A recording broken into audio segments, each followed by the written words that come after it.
This is purpose, and purpose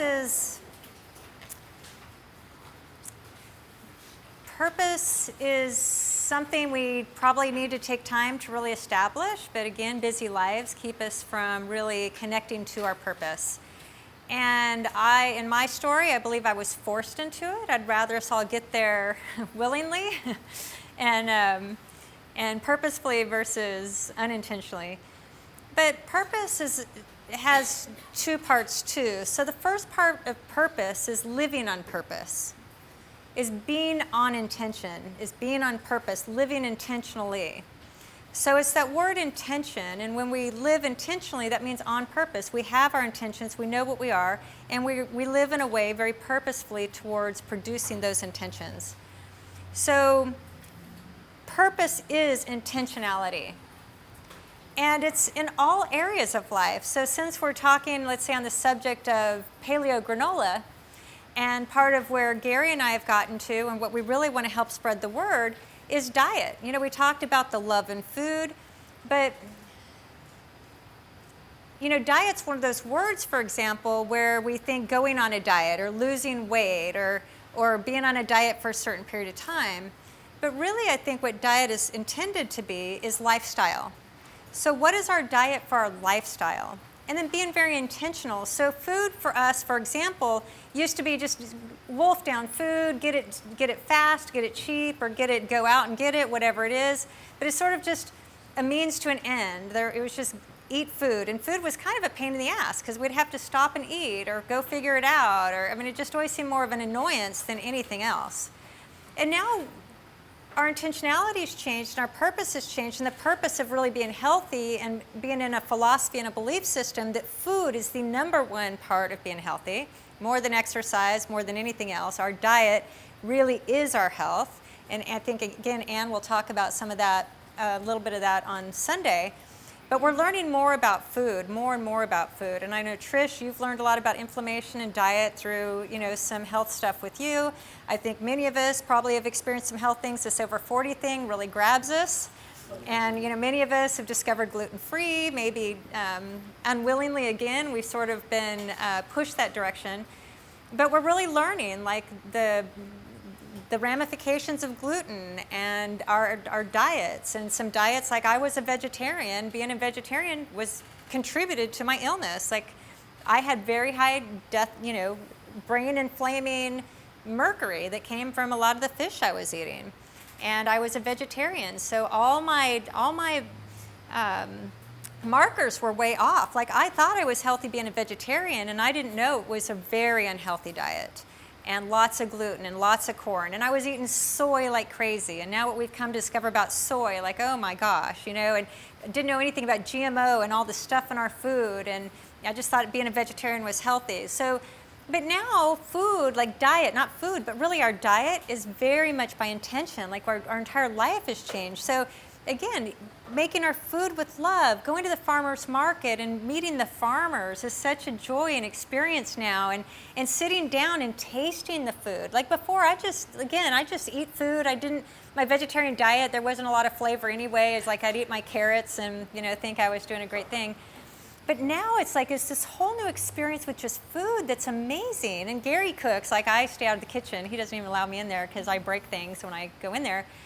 But he takes so much time and he puts so much love in the food, and the taste that I've never tasted before, and the enjoyment, and just being intentional and thinking where this food came from, and that it's healthy and it's nourishing our bodies, and it's a conversation piece. And I think, Paul was mentioning that his family's Italian, and food is such a center of the family and their life and conversation, and we don't really have that culturally as much. And so again, just even being intentional with diet, but being on purpose. Like, what is our purpose? And if our purpose being healthy, how does our food fit into that? And I just give that as another example of living on purpose. So that's the intentionality piece. Now the other side of purpose is our purpose as human beings. And then bigger than that is our purpose as a couple. So it's both and. So I believe now that we each individually have a purpose on this planet, that we were put here for a reason, and we all bring these unique talents and this beauty and this humanism that makes the world a better place, and we all each have a gift that nobody else on the planet has, and we can do so much with that. And so that's the individual, and then the purpose of our marriage, like, why are we married? It could be to raise the kids, procreate and have kids and raise them. That could be the purpose. Nothing wrong with that. Maybe that is the only purpose. Maybe there's another purpose we haven't discovered yet. Maybe the kids are gone and raised, and now that was our purpose, but now we want a new purpose that really drives and thrives and fuels the relationship. But first, we need to know sort of what our individual purpose is and our contribution to our family and our role to our family and our contribution to the world and our different roles in the world. But then circling that back, what's the purpose of us as a couple? What do we want our purpose to be? And so what is purpose is that we're all in like this current situation where we are in life, like the past is past. So purpose is really like the destination. Where are we headed? Here's where our purpose is. What's the destination? I like to look at it as a star. I'm sorry for my handwriting and my kindergarten drawing skills, so hopefully you can make sense of that. But purpose, I think of purpose like our North Star. That anybody that's a hiker or camper, they know the North Star or in the compass, but it's heading north. And you can look at the North Star and know what direction you're going. So purpose isn't, I think sometimes we can get confused with purpose as a destination, and we're supposed to achieve that and get there. But I think purpose is more elusive than that. It's a star, it's the North Star, it's the guide, it's the direction, it's sort of the vision of where we want things to go and sort of the vision of what some future may look like. But we'll never get there. And I think when we can live maybe more in a mindset of we'll never get there, it's just the North Star, like we will never reach the North Star, it's just the guide, agreed? It'll direct you, and you can keep going north and circle the globe how many times, but you'll never reach the North Star. So our purpose is that it's the direction, it is the destination where we're headed, but the intent's not to ever get there. So we may change, our marriage may change, our lives may change a million times, but the purpose doesn't. So we need to establish, like, what is our purpose? What is that, like, bigger reason? What is the big why? Why am I here? Why are we married? Why are we doing this together? What do we want to do? Where are we headed? So it's having a story for the future, a description of the future, and it's that North Star destination. But I think when we can let go of that we're going to achieve it at some point in time, it keeps us out of that place that I think maybe many of us are familiar with, and I know that I was there, of keep trying to reach the there. When I get there, I'll be happy. When I get there, I'll be successful. When I get there, I'll have enough money. When I get there, life is nirvana. When I get there, I'll retire. When I get there, I'll figure it out. When I get there, I'll give time to such and such. When I get there, I'll focus on my health. But I think we've all wound up at the theirs, and there's always the next there. Do you agree? So we miss so much of the journey in the process of trying to get there because we think there's a there and there is no there. Because when you get there, you're there, but there's always another there. So the tension is never to get there. There is no there. And I think that's another place to feel free, is like, I don't have to get there. There is no there. And I think it can just let go of some of that drive to just get there faster and faster, because where is there? There is no there. There's just life. We're in this journey. We can either let it pass by and just be so rapid fast trying to get there that we miss every single precious moment that's a gift, trying to get there, only to realize that when we get there, it's nothing that we thought there would be. So there's that. And then the interesting thing is, too, that like the psychology behind this is that I'm at a there now that when I was at 25, I never thought I would be here. But if my here is my there, like where do I go now if that was always my there? Does that make sense? So there is here, but here's, I mean, it just can circle in circles. So let go of the there. There is no there. There's the North Star. So what's your North Star? What guides you? What's like the picture that you're moving towards? And what's the picture in your marriage? This is really starting to start the co-invention, is where is this story we're headed? So that's really important. So there's purpose, and there's this element that comes with purpose when we know the purpose. There's this other P word that's called passion. And I see it in so many marriages, and I think all marriages go through this, but I mean overall, is that there's the word passion. Passion's a good word, right? Especially in business, you want just passion. And you see leaders with passion. But passion, I think it's easy to confuse passion in marriage as like sex, like having this passionate sex life and get outside of your 20s or outside of the first 5 years of the marriage, and many times it's just not quite as passionate, it's just the way it is. But that's not passion in a marriage. That's sex, and sex can be passionate or not. But passion in a marriage, passion, you don't go make passion happen. You don't go say, I'm going to be passionate and produce passion. Passion's a byproduct. Passion's a result of. So passion is like a mood that's established. It's a byproduct. We live in this mood of passion by virtue of being in the production of the purpose. So when you have a story, when your marriage has a story, and then every day is one day closer, moving in the direction of that North Star, the passion is. So that produces this mood of passion that we live inside it. And the coolest thing is individually we can have passion, but man, when we're in a marriage and there's two of us and we're after that thing together, that North Star, and we know where we're headed and we're talking about this and we're after it, and life is so fucking juicy because you're just in it, talking about it. And that doesn't mean there's not bad days or hard days. I mean, life is life. Part of me being so transparent with my story is because I want people to know that life is real. It's hard. It's not nirvana. There's no perfection. We all go through ups and downs. I think Karen said it really well. Life isn't the way it looks on Facebook. We all put our best on Facebook, and it looks really good, and everybody's got that great life, which probably is feeding into a lot of the depression and everything. In fact, science is saying so. Studies are saying so. But the goal is just to be in the journey together towards a destination that you establish together. That's the magic ingredient, is determining, inventing, co-envisioning what that is, and then you're just after it. And does it ever turn out like you think it's going to be?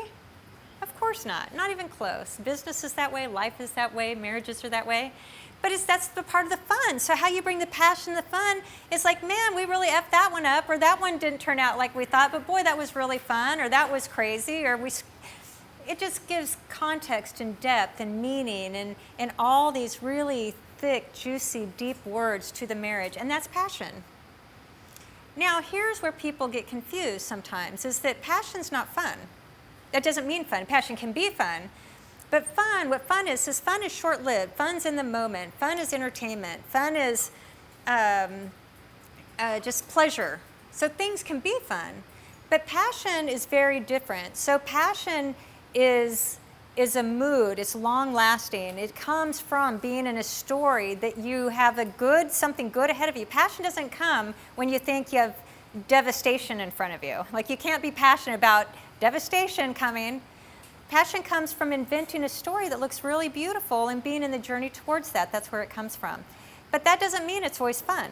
So we can have lots of passion in our marriage, but that doesn't mean there's not hardship. That doesn't mean that it's always fun. It doesn't mean that it's just without any conflict or altercation or anything. Sometimes good passion altercation's good, right? So it's getting over thinking that passion means fun and whatever. Like, a lot of hard work can come to pursuing all the things we want in our life. And living outside of the status quo is not easy. To have a healthy diet and really focus and being proficient in the other 6 F words together, and after all this, and giving time and fuel to our marriage, it's not easy. We have to step outside as sort of that norm that we live in. So that's passion, purpose. But passion comes in our marriage by having a co-invented purpose that we're in together, producing together and talking about and circling back around. And we'll talk about some practices that Gary and I have, how we really keep it, we put that in our marriage purposefully through the practices we're in, because, life is life and you get busy and there's all the things that we do. Now, what do you think kills passion in a marriage? What kills the passion in a relationship? Any long-term relationship. Like, we don't have to be married, but any significant other, or in life in general. But what kills the passion? Not being on the same path, absolutely. Stress. Mm-hmm. Being negative, yeah. Being negative. And usually negative comes from the fact that we don't have a good story we're moving towards. So it's really easy to get caught in just all the things that are going wrong. Anybody else? So really what destroys passion? Honey-do lists.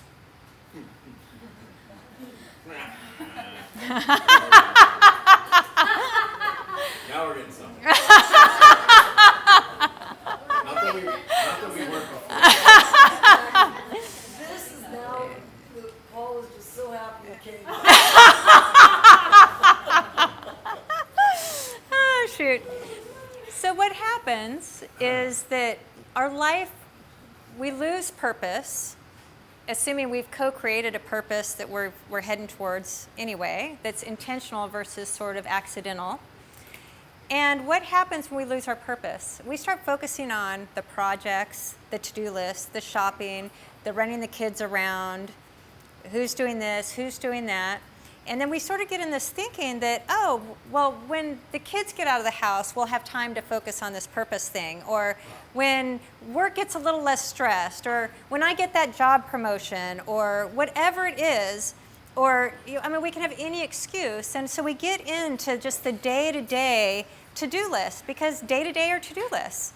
But our marriage and our life becomes about the to-do list, about the project list, about the honey-do list, about all the shit that we have to get done.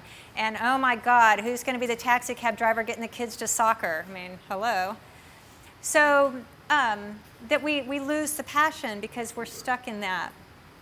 And the only way to get outside of that is to circle back around. Oh yeah, we're sort of stuck in this monotony. And the monotony is always there, but when that is the purpose, that's where the passion fades. But we can circle back around and so then this sort of, that's become the ends, then it just becomes the means to the ends. Then we have a story like, oh, this is going right now, but remember, honey, this is one of these 6 F words that's going to get us that much farther to this, or this is what we're working towards to be healthier, or you're taking this role right now while I'm working on this and changing my career. Like David's taking a lot of extra stuff while Tamara's doing a startup that he's probably not really excited about. I've seen him, and Tamara lives in Dallas, and we're always on FaceTime, so we're on all the time, and David's in the background grabbing the kids out of the office, and they're screaming, and I'm sure he's wanting to kill her. Like, really, Christina, would you let my wife go? We're trying to, have dinner. I think I want to kill the kids. Oh, okay. But it's really fun for me, because that's life. Like, we're in a conversation, and he's got the kids screaming in the background, and I just laugh. It's so much fun, and it's fun that they've let me into their life that way. But it's part of the purpose, and Tamara and David are part of my purpose, and I'm part of theirs, and they're part of Gary and my purpose, and they're becoming really great friends, and so anyway, that's purpose, and to let go of the task list. To get the honey-do lists are there, they're always there, but always make sure they circle back around. And the final piece to that is, let's see if I can draw. Does that look like a yin-yang thing? So, so there's,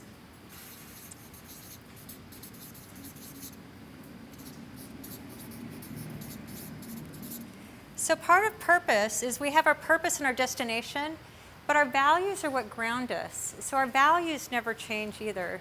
So many of times we haven't established what our values are, our family values or our marriage values. And this is really important work, because these two need to go hand in hand.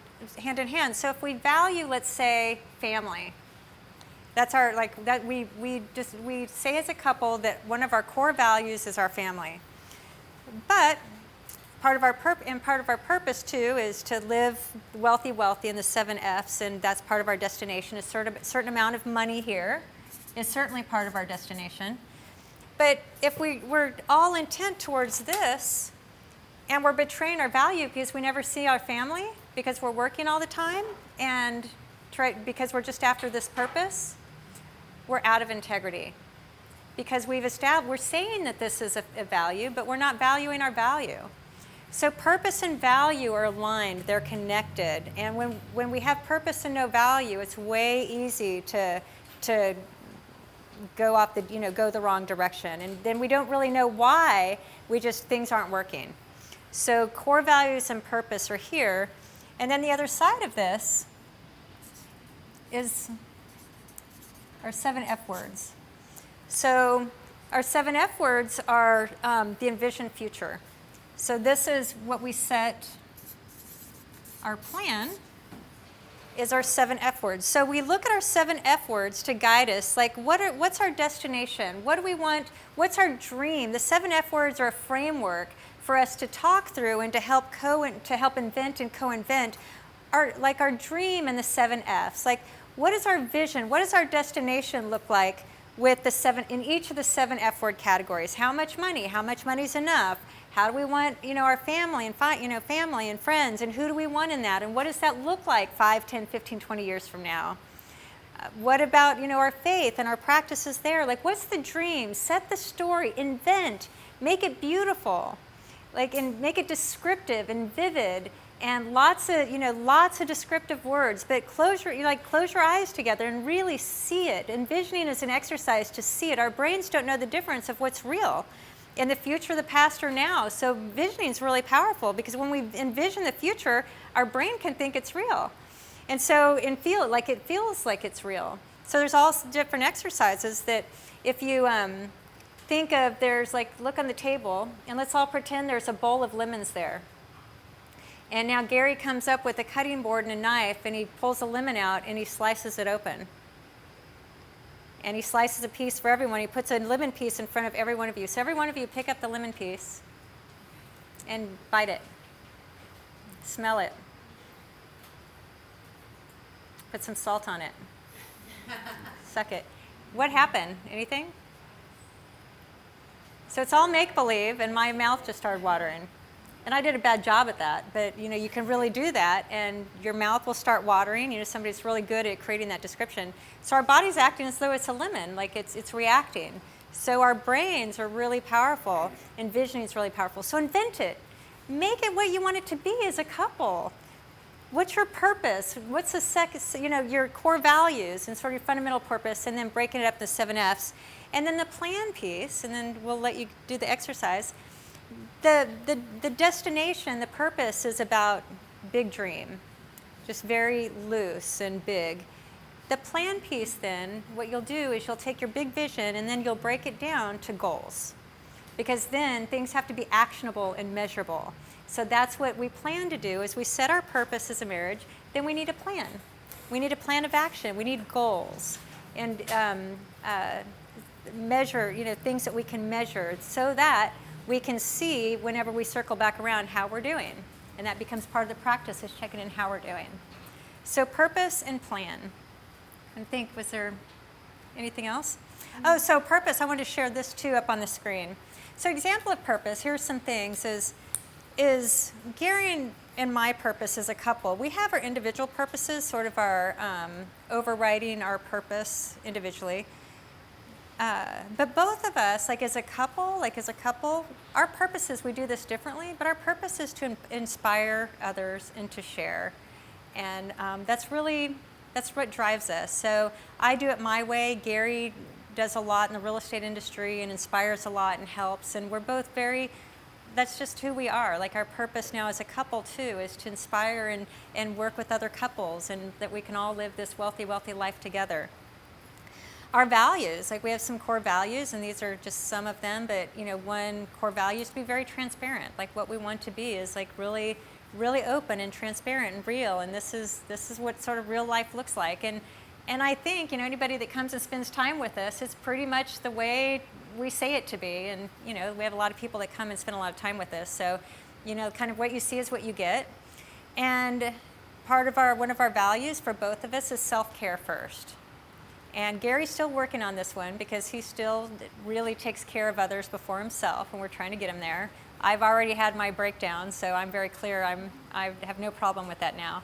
but really about, put your mask on first and then put it on other people. So that's part of our values together. We have self-care first and family second. So our family is everything, and like I said, family is our kids and our relations, and then friends. Like that's really, our friends are part of that family. And then not seeking perfection.